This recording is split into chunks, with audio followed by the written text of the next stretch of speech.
Depuis 2020, l'agglomération, donc Mauges Communauté, gère la totalité du grand cycle de l'eau. C'est-à-dire qu'elle exerce toutes les compétences dans le domaine de l'eau. Alors c'est l'eau potable, c'est l'eau pluviale, c'est l'assainissement, c'est la gestion des milieux aquatiques, c'est la prévention des inondations.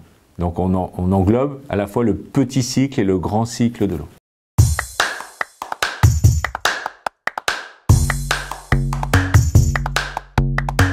Le grand cycle de l'eau, c'est le cycle naturel. C'est l'eau qui tombe, une pluie, une neige, et qui arrive sur un bassin versant, c'est-à-dire un ruisseau, un fossé, et qui après va à un cours d'eau. Elle peut être ensuite prélevée à titre de l'eau potable, ou un usage agricole, ou nous-mêmes particuliers, récupération d'eau pluviale. Et après, c'est l'usage que l'on en fait, soit dans un process industriel, d'irrigation agricole, ou nous-mêmes pour notre alimentation.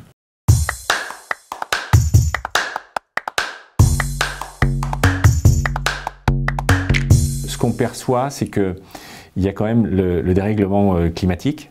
Et on voit que les pluviométries ne sont plus si régulières que ça au cours d'une année, ou même sur plusieurs années. Ça, c'est la première chose. Et puis ensuite, la deuxième, quand vous voyez un fleuve comme la Loire avec des très faibles débits en été, et que 80% de l'alimentation en eau potable de notre territoire dépend de la Loire, on peut être en droit de commencer à se poser des questions de comment mieux gérer cette ressource qui auparavant paraissait inépuisable et qui en définitive, on voit bien avec les restrictions préfectorales cet été, nous amène à ce qu'on ait des restrictions ou des interdictions d'usage pour justement permettre toujours l'alimentation en eau potable de nos populations.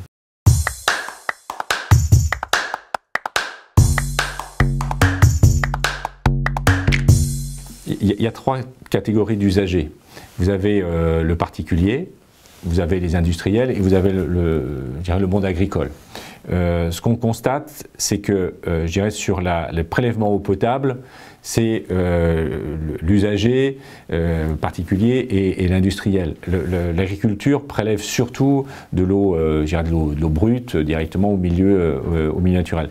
Donc il nous faut bassin versant par bassin versant, définir quels sont les volumes disponibles et pour quel usage, pour tous les usages, et d'avoir ce que j'appellerais moi un contrat collectif de territoire sur les usages de l'eau pour toutes et tous. Et pas être sur...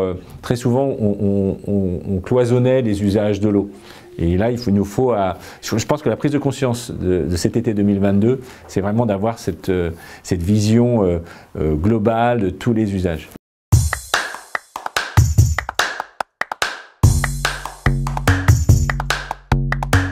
Si je reprends chacune des compétences. Première compétence, l'eau potable. Bon, on hérite d'un fonctionnement des anciens syndicats, des anciennes collectivités. C'est quand même un patrimoine qui est assez bien connu. Malgré tout, on est sur des équipements qui datent de 50 à 60 ans. Et c'est notre pas de temps en matière de gestion de réseaux enterrés, c'est ça, c'est le pas de temps, c'est 50 à 60 ans. Donc il nous faut poursuivre le renouvellement des canalisations d'eau potable. On le voit d'ailleurs cet été, avec les sols qui ont beaucoup bougé, on a beaucoup de casse là cet hiver sur les réseaux d'eau potable, donc beaucoup d'interventions. Ça c'est la première chose. La deuxième, en matière d'eau potable, c'est que à l'échelle des Mauges, on a un secteur qui est le secteur de l'ancien syndicat d'eau potable de Chantoceau, et donc aujourd'hui commune nouvelle d'Or et d'Anjou, qui dépend uniquement de l'usine de Chantoceau. C'est-à-dire que s'il y a une pollution, si l'usine est à l'arrêt, il n'y a plus d'alimentation de ce territoire d'autour près entre 15 000 et 20 000 habitants. Donc on se doit de sécuriser. Donc là, on engage des travaux payés par Mauges Communauté sur les 2 ans qui viennent pour sécuriser ce secteur-là et donc de le raccorder au réseau principal qui nous alimente donc depuis Saint-Florent-le-Viel vers Chantoceau. Donc ça, c'est des travaux cruciaux en matière d'eau potable. Après, en matière d'assainissement, là, on hérite du patrimoine de toutes nos communes historiques, des 64 communes, avec une vétusté plus ou moins importante de ces équipements-là. Donc que ce soit les stations d'épuration que les réseaux d'assainissement qui sont dans tous les bourgs. Et là, on a engagé un premier programme de rénovation de ces réseaux de 30 millions d'euros sur 3 ans. Et on sait qu'on va avoir quasiment la même chose pour le programme suivant d'ici la fin du mandat. Dans le même temps, on a aussi à traiter ce qu'on appelle les eaux pluviales. Les eaux pluviales se mélanger aux eaux usées, à la stations, donc on va séparer ces eaux. Et là, on va inciter aussi, pour toutes les constructions neuves, que les eaux pluviales n'aillent plus aux tuyaux, mais justement on retrouve un fonctionnement plus naturel du cycle de l'eau, et que l'eau pluviale qui tombe sur votre gouttière, dans votre dalle, et qui va après, normalement, jusqu'à maintenant, dans des tuyaux, aille plutôt au sol, et donc sur votre pelouse, dans votre jardin, que peut-être vous en ayez un usage d'eau pluviale pour des usages domestiques ou un usage de jardin. Ça, c'est vraiment une nouvelle politique que Mauges Communauté met en place depuis le début de l'année 2023. Donc ça, c'est vraiment important.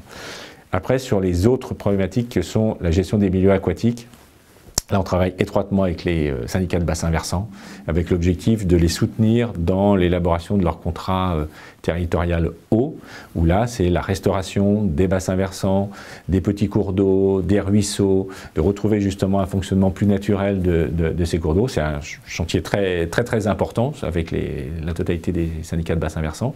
Et puis, le dernier gros chantier pour Mauges Communauté, dont elle a la responsabilité totale, c'est la prévention des inondations. Et là, nous avons la responsabilité de la protection des personnes à l'arrière de la digue qu'on appelle Montjean-Saint-Florent-le-Viel, qui est sur une douzaine de kilomètres. Et là, nous engageons des travaux sur 5 ans pour permettre la mise en sécurité de cette digue et retrouver un niveau de sûreté qui correspond aux crues les plus importantes connues, comme on a pu connaître en 1982 ou en 1995. Voilà. Et c'est des travaux très importants qui vont nous coûter autour de un peu plus de 5 millions d'euros. Donc c'est des engagements cruciaux pour Mauges Communauté. On est sur l'eau potable 10 millions d'euros, l'assainissement 10 millions d'euros, le pluvial à peu près 10 millions d'euros par an. Et là, pour la prévention des inondations, on est sur un programme qui va coûter entre 5 et 6 millions d'euros.